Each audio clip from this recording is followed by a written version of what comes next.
멸망의 인침 로마서 5장 12절. 그러므로 한 사람으로 말미암아 죄가 세상에 들어오고 죄로 말미암아 사망이 들어왔나니 이와 같이 모든 사람이 죄를 지었으므로 사망이 모든 사람에게 이르렀느니라. 성경은 하나님이 한 사람의 죄 때문에 전 인류를 벌하셨다고 말하지 않습니다. 그러나 죄의 기질, 곧 자기 권리 주장이 한 사람에 의해 전 인류에게 들어왔다고 말합니다. 그리고 또 다른 한 사람이 전 인류의 죄를 짊어지고 제거했다고 말합니다. 이는 측량할 수 없을 만큼 심오한 계시입니다. 죄의 성향은 부도덕이나 악행이 아니라 나는 나 자신의 신이라는 자기 실현의 성향입니다. 이 성향은 예의 바른 도덕적 행동으로 나타날 수 있고 버릇없는 부도덕한 행동으로 나타날 수 있습니다.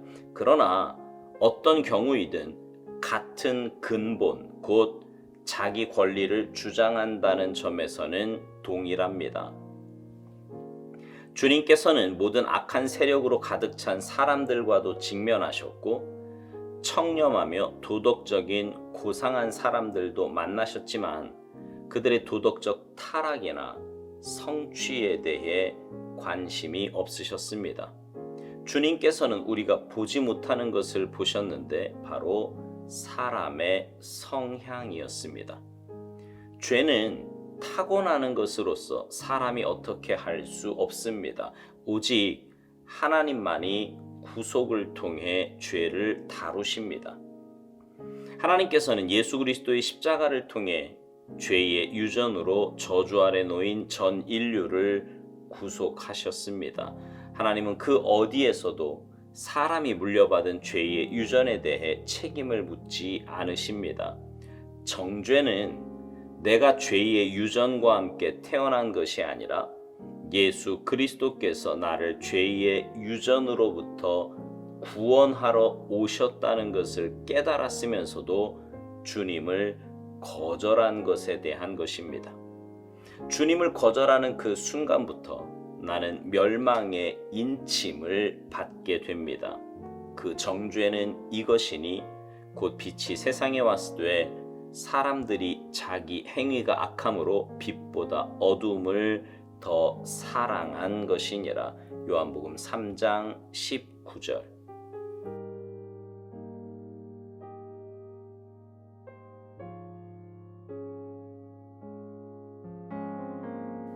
오스왈드 목사님은 아담의 범죄를 자기 권리 주장이 한 사람에 의해 전 인류에게 들어왔다고 말합니다. 자기 권리 주장이란 자기가 자기 인생의 주인됨을 주장하는 것을 말합니다. 우리의 인생의 주인은 하나님이시잖아요. 그런데 자기가 자기 인생의 주인이 되어서 자기 마음대로 살아감을 뜻합니다. 그러니 그런 인생은 죄 가운데 거할 수밖에 없고 범죄하며 살 수밖에 없는 것입니다. 이 말씀이 맞는 것이요. 가만 보면 모두 자기 인생은요, 자기 마음대로 살아가려고 합니다. 심지어 예수 믿고 난 이후에도 이 부분이 가장 해결되지 않는 부분임을 보게 됩니다.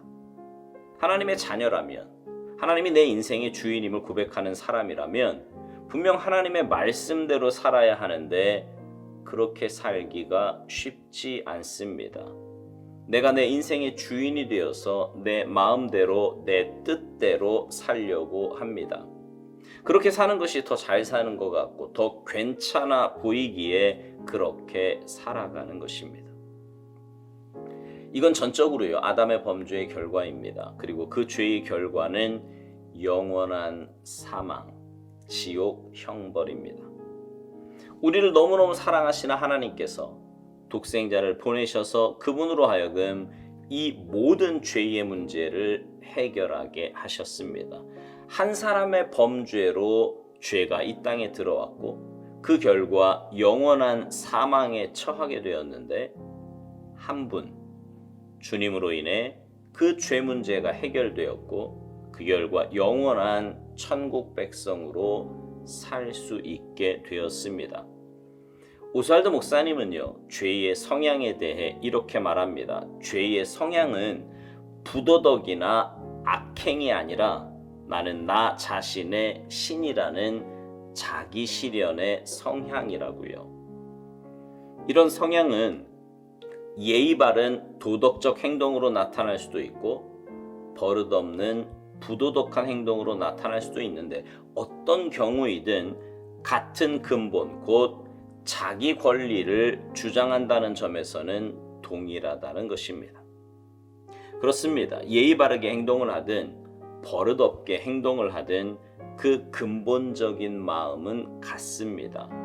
다 자기가 주인이 되어 자기를 위해 산다는 거예요. 표현이 다를 뿐 그 근본적인 마음은 동일하다는 거지요. 그래서 요한복음 2장 23절 이하에 보면 예수님께서 많은 이적을 행하실 때 그 행하시는 표적을 보고 많은 사람이 그의 이름을 믿었으나 예수님은 그들에게 자신의 몸을 의탁하지 않으셨다고 말합니다. 왜냐하면 친히 모든 사람을 아시기 때문이라는 겁니다. 다시 말해서 사람의 성향을 누구보다 잘 아시는 주님이시기에 그들에게 자신을 맡기지 않으셨다는 말입니다. 자기가 자기 인생의 주인이 되어서 자기를 위해 살고자 하는 이 성향은 누구도 어찌할 수 없는 본능입니다. 이 본능은 사람이 다스릴 수 있는 부분이 아니에요. 그래서 오스왈드 목사님은 죄는 타고나는 것으로서 사람이 어떻게 할 수 없다고 말합니다. 오직 하나님만이 구속을 통해 죄를 다루신다고요. 맞습니다. 오스왈드 목사님 표현대로 하나님께서는 예수 그리스도의 십자가를 통해 죄의 유전으로 저주 아래 놓인 전 인류를 구속하셨습니다. 그리고 하나님은 그 어디에서도 사람이 물려받은 죄의 유전에 대해 책임을 묻지 않으십니다. 제가 그런 비유를 종종 말씀으로 드렸는데, 사람이 땀이 나는 건 정상이라 그랬어요. 정상이지요. 그래서 땀 나는 게 문제가 아니라 안 씻는 게 문제라고 말했습니다. 죄가 꼭 그렇습니다. 원죄를 갖고 태어나는 우리는요, 죄 가운데서 태어나고 죄의 본성을 가지고 살아갑니다. 그러나 죄의 본성이 내 안에 있다고 좌절하거나 절망할 필요가 전혀 없습니다. 왜냐하면 하나님께서 이미 그 죄의 문제를 십자가에서 다 해결해 놓으셨기 때문입니다. 문제는 죄성이 아니라 주님의 십자가의 보혈로 씻느냐 그렇지 않느냐 하는 것입니다. 비록 끊임없이 나오는 죄성으로 인해 실수도 하고 범죄하기도 한다고 할지라도 주님의 보혈 의지하여 주님께 더 가까이 나아가면 주님은 분명 우리의 죄를 씻어주시고 용서해 주십니다. 신기한 것은요, 그렇게 주님 보혈을 의지하여 사는 사람은 자기도 모르는 사이에 변해 간다는 점입니다. 죄를 짓는 일이 부자연스러워지고요, 불편해집니다. 잘못할 때마다 마음에 찔림이 있고 깨달음이 있습니다. 그러니 자연히 그 죄의 행함이 줄어들겠지요. 그리고 결국은 죄가 아니라 주님의 뜻을 행하는 일에 더 열심을 내게 되는 것입니다. 오스왈드 목사님은 정죄에 대해서 이렇게 말합니다. 정죄는 내가 죄의 유전과 함께 태어난 것이 아니라 예수 그리스도께서 나를 죄의 유전으로부터 구원하러 오셨다는 것을 깨달았으면서도 주님을 거절한 것에 대한 것이라고요. 그러니까 죄가 문제가 아니라 주님의 보혈로 씻지 않는 게 문제라는 거예요. 어떤 사람은 그렇게도 말합니다. 그러면 죄 짓고 회개하고 죄 짓고 회개하고 죄 짓고 회개하고 이렇게 하기만 하면 되는 거냐고요. 여러분, 이건 회개가 뭔지 몰라서 하는 말입니다.